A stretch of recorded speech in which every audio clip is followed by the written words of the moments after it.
મહાનગરપાલિકા જુનાગઢના કર્મચારીઓ ઉપર આવારા તત્વો દ્વારા અવારનવાર હુમલાઓ થતા હોય અને કોઈ સેફટી ન હોય, જે બાબતે આજે તમામ કર્મચારીઓ સ્વેચ્છાએ હડતાલ પાડીને નીચે ઉતરેલા છે।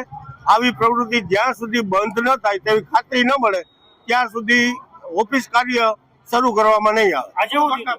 આજે બાંધકામ શાખામાં 2 કર્મચારીઓ ઉપર આવારા તત્વો દ્વારા હુમલો કરવામાં આવેલ છે અને ફરિયાદ પણ દાખલ કરવામાં આવેલ છે। એમાં કરશનભાઈ સોલંકી કરીને જાણવા મળેલ છે, એના દ્વારા હુમલો કરવામાં આવેલ। ક્યાં કારણે કરવામાં આવ્યો એ હજી જાણવા મળેલ નથી। જીતેન્દ્ર દાસા અને રાખસિયાભાઈ ઉપર હુમલો કરવામાં આવેલ। હું શ્રેયા નીતિનભાઈ પાણેરી છું। હું અહીંયા જનસેવા કેન્દ્રમાં ફરજ બજાવું છું, જુનિયર ક્લાર્કની।